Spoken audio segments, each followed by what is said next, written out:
We deal with the nuts and bolts of whether it should be this drug or that drug or this test or that test, but we don't often think so much about the human cost and the impact that it will have on us as clinicians. So this was a case that was brought to our ethics committee, an elderly lady who came into A&E having collapsed at home with chest pain. She was brought into A&E and quite quickly collapsed and actually went into a cardiac arrest.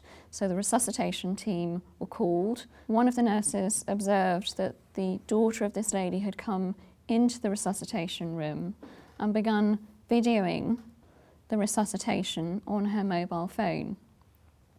This caused a little bit of distress from the nurse involved, and she asked the daughter to stop filming and to leave the room. The daughter became quite angry and quite frustrated at that point, and she was stating that it was her right to film the resuscitation of her mother, in part because her brother and sister were not present, and if her mother was going to die, they would wish to be part of or be able to witness their mother's dying, but also that they could have a record of what was done so that they would be able to deal with anything if something hadn't gone right. There was a little bit of a discussion following this between the nurse and the daughter, and eventually the daughter did placate, did calm down, did stop filming the event. The lady was subsequently successfully resuscitated. After the successful resuscitation, a few days later there was a letter of complaint from the family sent to the trust. The daughter and the husband having concerns on two counts really. Firstly, that the hospital had no policy, and secondly that the daughter in particular felt that it was her right to video that intervention. The fact that the daughter's recording it makes it no longer a straightforward resuscitation, and staff may not know what the policy is. There may not be a policy. And how do you suddenly deal with a situation where you're left uncertain? I think I had a situation when I was a staff nurse, quite junior in ICU, where the mother wanted to be present at the resuscitation of her son, and he had cerebral palsy, so she had looked after him all her life, and she wanted to be with him during the last moments. And I took on myself to stand with her, talking her through the arrest.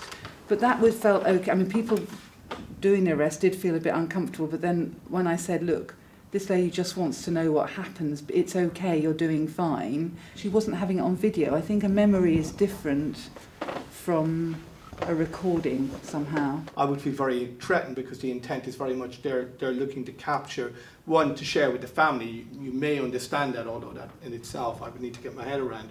But secondly, you know, she makes it quite clear that she wants a record of what happened in case there's anything to follow on from that in terms of complaints or litigation. 20, 30 years ago probably, a relative being present at a resuscitation would have been felt to be almost immoral, I suspect. Society has moved on. I think people are now encouraged to come into resuscitations and witness the event sometimes. So I think that they allow us as staff to be able to look at how working within the trust and working with the cases that we're dealing with has an impact on us as human beings and how we interact with the patients that we're caring for. I think if you sat a lot of people down in a room and said, let's talk about difficult aspects of patient care, it would take many hours to get to the point that you do with a Schwartz Round much quicker, because the opening gambit, the clinical story, the brief clinical story resonates with people, and even more so when the person telling the story is senior to them, standing up and saying, you know, that happened to me and I found it incredibly difficult. How would I feel if my daughter was filming this? Would I want my other children to see the last moments of my life? And sometimes we can kind of end up focusing on what's going on around that, and I can completely see the daughter's point of view on this one, but at the same time we haven't heard from the patient. You'd not have to seek permission just from the patient, you'd also have to seek permission from every member of the resuscitation team, on everybody who would potentially be on call for those emergencies. Yeah, if someone was dying peacefully in bed, because it's all controlled and everyone's bought into it, but people in an emergency situation, especially if you're very junior, well even senior people, don't always perform well The example that springs to my mind is obstetrics, where babies are being delivered, often under kind of surgical procedures where people are operating, anaesthetists are anaesthetizing, scrub nurses are scrubbed, everything is happening. And I suspect, I don't know, I've never been in many deliveries in recent years, but I suspect there may be filming going on in those situations because it's the birth of a child and the record is something that people want to keep, but it is still surgical intervention that may make the team uncomfortable. I think the point about what it's going to be used for is a very valid one, but we're meticulous these days about making records, aren't we? So that we can defend ourselves in whatever circumstances if that's subsequently challenged.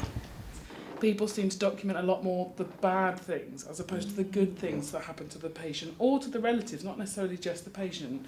Because obviously all people involved like to know if it's always bad, but then people expect it to be bad and then want to film it so they can prove what happened. People have a much greater understanding of what their colleagues, the issues that their colleagues are dealing with. And sometimes it's been really rewarding hearing during a round people saying, I never realised it was like that for you.